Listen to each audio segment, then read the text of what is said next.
शुरू करता हूँ अल्लाह के नाम से जो बड़ा मेहरबान निहायत रहम करने वाला है। अस्सलामुअलैकुम दोस्तों, वेलकम ऑन SGA स्टोरीज़। दोस्तों, एक गरीब आदमी था और उसकी 6 बेटियां थीं और 6 की 6 जवान हो चुकी थीं, लेकिन उसके पास इतनी दौलत नहीं थी कि वो उनमें से किसी एक की भी शादी करता। वो गरीब इंसान हर वक्त अपनी बेटियों की शादी के मुतल्लिक परेशान रहता था, गमज़दा रहता था। बेटियों की फ़िक्र ने उस गरीब आदमी को घेरा हुआ था। वो गरीब आदमी सारा दिन खेतों में मजदूरी करता और इससे उसके घर का गुज़र बसर चल रहा था। वो आदमी गरीब तो था, लेकिन हुजूर गौसे आज़म रहमतुल्लाह अलैह का पक्का और सच्चा मानने वाला था। अपनी हर मुसीबत में वो अल्लाह ताला को हुजूर गौसे आज़म रहमतुल्लाह अलैह का वास्ता देकर दुआ मांगता और उसकी मुसीबतें अल्लाह ताला ख़त्म भी कर देता था। वो गरीब आदमी अब रातों को जाग जाग कर मुसल्ले पर बैठकर अल्लाह ताला से अपनी बेटियों की शादी के लिए दुआ करता था। या अल्लाह, किसी तरह मैं इनका फ़र्ज़ अदा कर लूँ, मेरी मदद फरमा। उस दौर में एक अल्लाह का नेक बंदा भी रहता था और उस गरीब आदमी को उस अल्लाह के वली से बेहद अकीदत व मोहब्बत थी। गरीब आदमी हर जुमेरात को उस अल्लाह के वली के पास जाता और उससे अपने लिए दुआएं करवाता था। वो अल्लाह का वली भी हुजूर गौसे आज़म रहमतुल्लाह अलैह के इस फरमान को दिल से मानता था कि मेरा कदम हर वली की गर्दन पर है, और वो अपनी गर्दन पर हुजूर गौसे आज़म रहमतुल्लाह अलैह के कदम को तस्लीम भी करता था। उस गरीब आदमी के घर के करीब एक यहूदी का घर था जो इंतहाई मालदार था और बहुत सारी ज़मीनों का मालिक भी था। लेकिन वो यहूदी उस अल्लाह वाले से हसद करता था। वो सोचता था कि मेरे पास इतनी दौलत है, फिर भी मेरा गरीब पड़ोसी मेरे पास मदद के लिए नहीं आता, बल्कि उस गरीब अल्लाह वाले के पास जाता है जिसके पास कभी खाने के लिए होता है तो कभी खाने के लिए होता ही नहीं। एक बार जुमेरात के दिन वो आदमी अपने उस पीरो मुर्शिद से, जिसे उससे अकीदत व मोहब्बत थी, दुआ करवा के वापस आ रहा था और उस यहूदी के घर के करीब से गुजरा तो उस यहूदी ने उसको रोक लिया और उससे कहने लगा, तुम्हारी 6 बेटियां जवान हैं, तुमने उनकी शादी के मुतल्लिक कुछ सोचा है? तुम उनकी शादी कैसे करोगे? एक बेटी की शादी करने पर 1000 दिनार का खर्च आएगा, तुम 6000 दिनार कहाँ से लोगे कि तुम अपनी बेटियों की शादी कर सको? गरीब आदमी उस यहूदी से कहता है, अल्लाह ताला मेरी मदद करेगा और मैं एक न एक दिन अपनी 6 बेटियों के फ़राइज़ अदा कर लूँगा। वो यहूदी उस गरीब आदमी से कहता है, अगर मैं तुम्हें 6000 दिनार दे दूँ ताकि तुम अपनी बेटियों की शादी कर लो तो कैसा रहेगा? वो गरीब आदमी उस यहूदी से पूछता है, तुम मुझ पर यह मेहरबानी क्यों करोगे? इसकी वजह क्या है?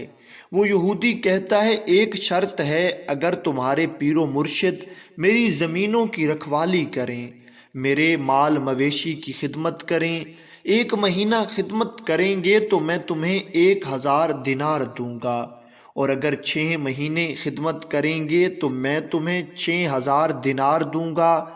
ये सुनकर वो गरीब आदमी गुस्से में आ जाता है और उस यहूदी से कहता है, तुम्हारे जैसे हजारों मेरे पीरो मुर्शिद के मुरीद हैं, उनके दर की नौकरी करते हैं, उनके वुज़ू का पानी भरते हैं, भला मेरे पीरो मुर्शिद तुम्हारी नौकरी क्यों करेंगे? वो यहूदी उस गरीब आदमी से कहता है, देख लो, तुम्हें अपने पीर से बड़ी अकीदत है कि वो तुम्हारी हर मुश्किल में मदद करते हैं। अपने पीर से कहो कि मेरी ज़मीनों की रखवाली करे और मेरे मवेशियों की देखभाल करे, तो मैं तुम्हें 6000 दिनार दे दूंगा और इससे तुम अपनी बेटियों की शादी आसानी से कर लोगे। वो आदमी गुस्से में ये कहता हुआ वहाँ से चला जाता है कि नहीं, हरगिज़ ऐसा नहीं हो सकता, मेरे पीरो मुर्शिद तुम जैसे इंसान की कभी खिदमत नहीं करेंगे। وہ غریب آدمی تو گھر چلا جاتا ہے، لیکن اس غریب آدمی کے پیر تک بھی یہ بات کوئی پہنچا دیتا ہے کہ فلاں یہودی نے آپ کے مرید کو یہ پیشکش کی ہے۔ جب وہ اللہ کا ولی یہ بات سنتا ہے تو وہ اس یہودی کے پاس چلا جاتا ہے اور اس سے کہتا ہے، اگر میں 6 مہینے تمہاری خدمت کروں تو تم میرے اس عقیدت مند کو 6000 دینار دے دو گے، جس سے وہ اپنی بیٹی کی شادی کر لے۔ وہ یہودی کہتا ہے، ہاں میں دے دوں گا۔ وہ اللہ کا ولی یہودی سے کہتا ہے کہ ٹھیک ہے، میں 6 مہینے تمہاری خدمت کروں گا، تم اس سے 6000 دینار دے دینا۔ یہودی کہتا ہے کہ میں آپ پر اعتبار نہیں کر سکتا، معاہدے کے لیے ہمیں قاضی کے پاس جانا ہوگا۔ وہ اللہ کا ولی وہ یہودی قاضی وقت کے پاس جاتے ہیں اور ان کے سامنے معاہدہ کرتے ہیں۔ یہ اللہ والا اس یہودی کی 6 مہینے خدمت کرے گا اور بدلے میں یہودی اس کے عقیدت مند کو 6000 دینار دے گا تاکہ وہ اپنی بیٹیوں کی شادی آسانی سے کر سکے۔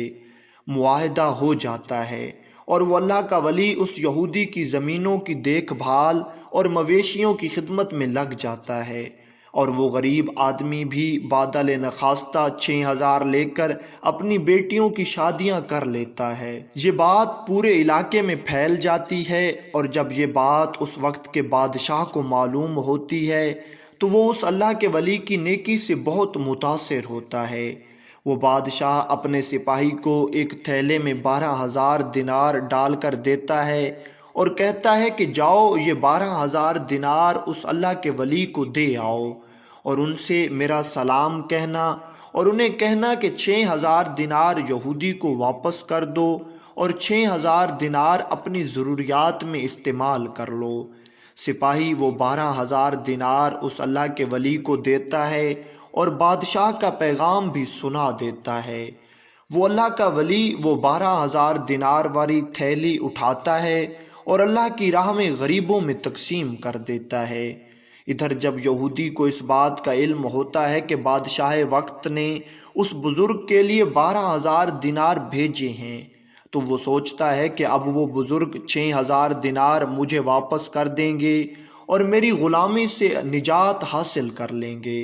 لیکن کئی دن گزرنے کے بعد جب وہ بزرگ اس یہودی کو 6000 دینار واپس نہیں کرتے تو ایک دن وہ یہودی اس بزرگ سے پوچھتا ہے، آپ کو بادشاہ سلامت نے 12000 دینار دیے تھے تاکہ آپ میری غلامی سے آزادی حاصل کر لیں، لیکن آپ نے ابھی تک میری غلامی سے آزادی حاصل نہیں کی۔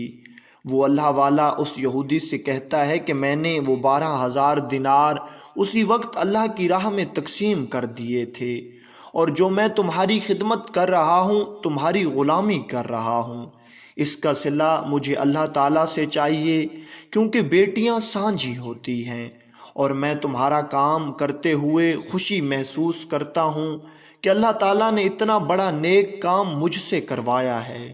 وہ یہودی جب اس اللہ والے کی باتیں سنتا ہے تو حیران رہ جاتا ہے، اور وہ اللہ والا کام ختم کر کے چلا جاتا ہے۔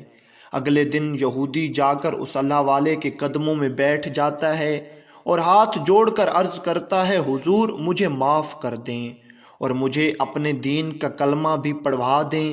بے شک آپ کا دین ہی سچا ہے، جو کسی اور کی بیٹیوں کے لیے بھی اتنی بڑی قربانی کے لیے آمادہ کرتا ہے۔ پس وہ اللہ والا اس یہودی کو اپنا گرویدہ اور مرید بنا لیتا ہے۔